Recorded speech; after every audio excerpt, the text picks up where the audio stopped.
Susan Bishop and this is Daniel Bennett. We're from the School of Service Management at the University of Brighton. This interview with Dan is to talk about the Sussex Learning Research Project that we've been doing, also supported by AIM Higher. We've just completed this project, Pathways to Progression. Dan, I'm just going to say a little bit about the methodology and then we're going to go into some questions. The way that we structured this research project was that we contacted all the schools and colleges in the Sussex area, and 13 of those agreed to participate. We sent out 1,700 questionnaires, of which we got 878 responses, completed questionnaires. Having analysed those, we then did 2 focus groups with 22 participants to deepen the learning, and this interview is basically to look at the significant findings that we have found from that overall research.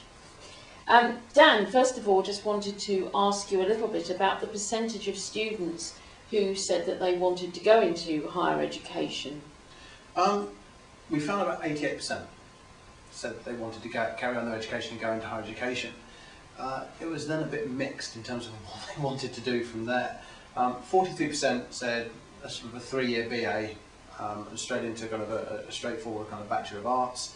16% said they were interested in a sandwich, and slightly worrying, I think about a quarter, it was about 24–25% said they didn't know.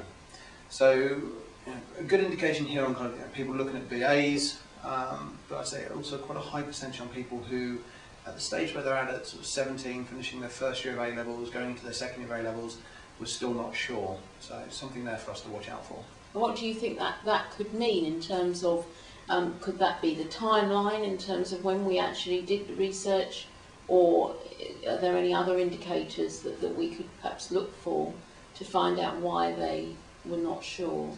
One of the things that did seem to come back quite a lot is just the number of options they have open to them now, from 3-year bachelors to 4-year options with a placement year, to work options and then return to study, to foundation degrees, to just going out to work.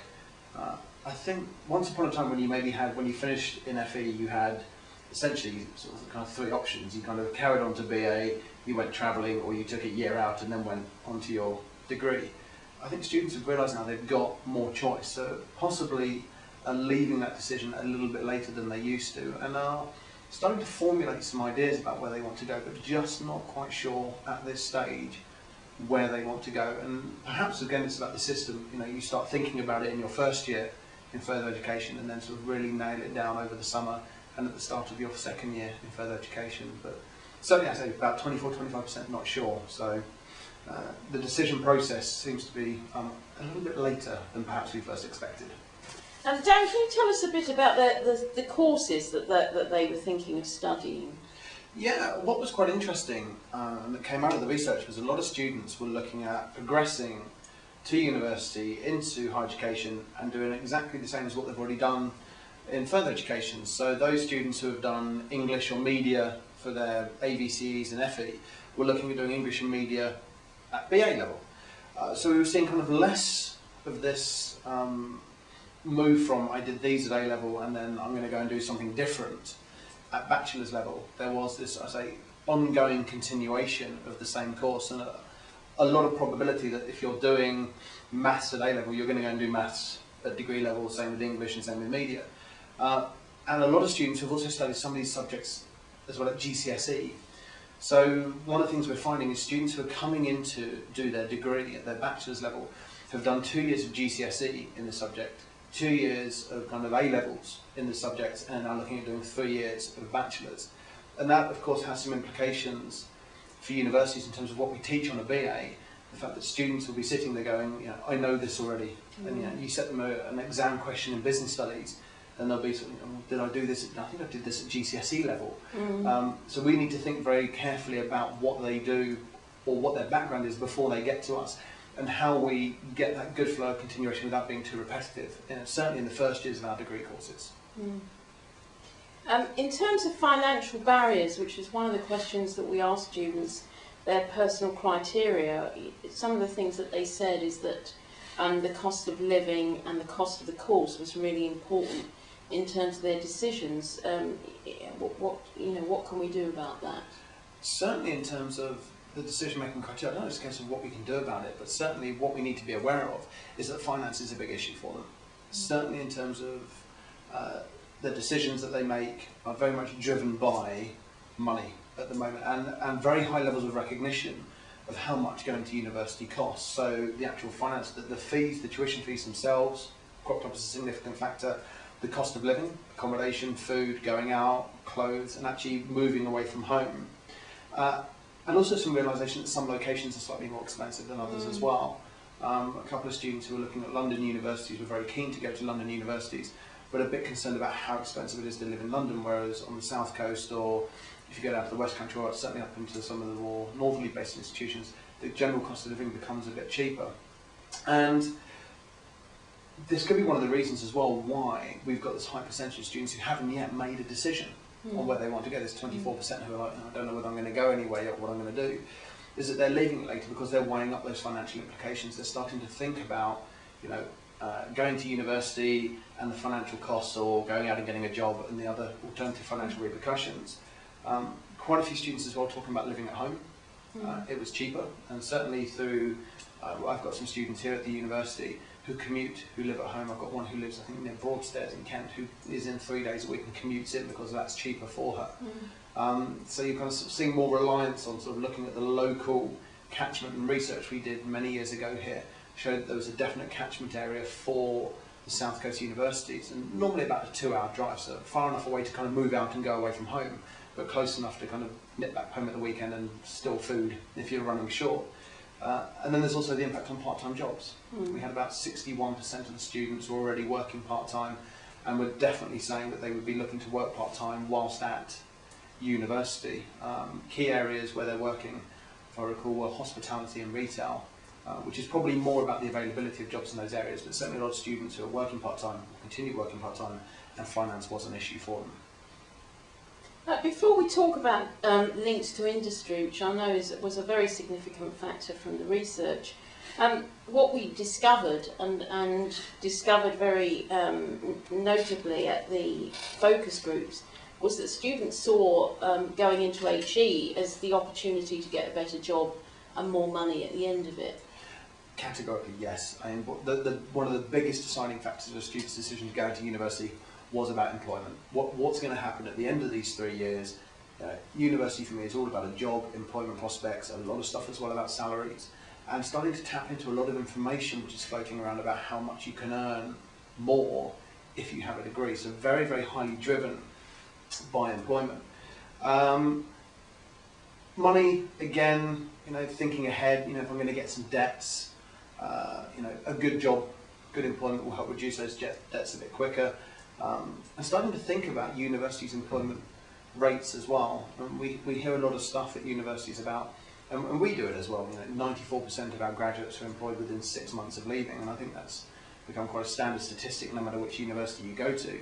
But some of the students starting to think about, what about after 6 months? What am I going to be doing? How's my career going to progress in 5, 6, 7, 8, 10 years' time? But certainly very, very driven by employment prospects in terms of their decision making. One of the significant factors that we discovered through the research was that some of the non-academic criteria, things that we offered students like field trips, external speakers, doing work placements, were not rated very highly. In fact, they were rated quite low. What do you think the reason could be for that? This was an area of confusion, because here we've got students talking about employment prospects, job opportunities, working part-time, and we're faced with questions about visiting speakers, industry speakers, kind of very much sort of vocational and applied learning, field trips, placements as well ranked really, really low. I think only about 16% of the students we spoke to were looking at doing a 4-year sandwich course, as opposed to the 80 or 43% or so who were kind of looking at a 3-year BA. So you've kind of got this strange situation where employment ranks very highly on terms of what they want to do, but when given the opportunity to engage with industry, to engage with employers during their course through, I say, placements and field trips and guest speakers, that was quite low.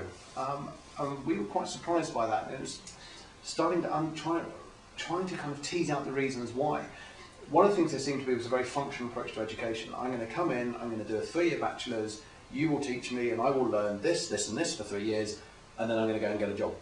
And all those sort of nice sort of extra bits just really weren't significant enough to kind of make a big difference. Which is an issue for us, because we talk about employer engagement, we talk about links with industry, we talk about vocationality in the applied nature of some of our courses. Foundation degrees ranked very low in terms of interest as well, and yet employability was really high. So we've got this sort of strange sort of, yes, industry is good, but no, I don't really want to learn about it or hear from it until I'm actually done and finished. So that's something which kind of certainly came out in the research as something to watch out for. One of the other things that we learnt by doing the focus groups was that reputation was ranked very highly in terms of their decision-making criteria. And you and I discussed, Dan, that we didn't really understand, certainly before the focus groups, exactly what they meant by reputation. But they said things like quality of teaching, and they mentioned league tables. How do you think they access that information and use it? In terms of decision making, students are tapping into a vast array of sources. There's always been sort of prospectuses which have kind of given information, but I think they see those now as being maybe a bit one-sided. Careers tutors, advisors, they're talking to current students more. League tables, employment records, research, quality of teaching, and certainly quality of teaching comes up quite highly as well in terms of decision making, in terms of what the university's ranking is and how good it's deemed to be for its teaching.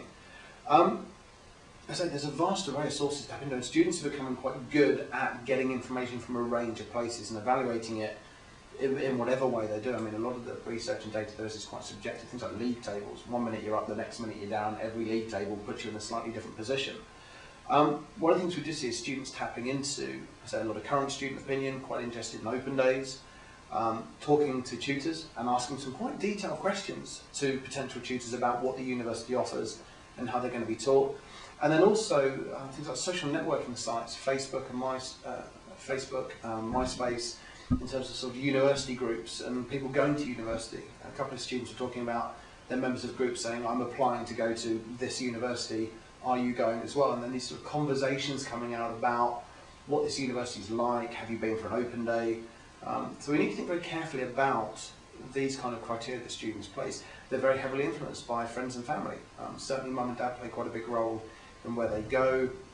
And then I say the information the university gives, and then these, I say, far-flung kind of sources of information of kind of friends, league tables, people they've never met before who they're chatting to on a social networking site. So there's a lot of information which they're getting, which again could be another reason why that decision-making process is not happening so quickly, why so many people are still undecided, that they're weighing up this material, they're weighing up this evidence and then starting to think about, well, actually, that said that, but that said that. Where does it leave me? How does this kind of impact what I want to do? But I think quality, certainly reputation, were quite high, and again, employment prospects set up there quite nicely.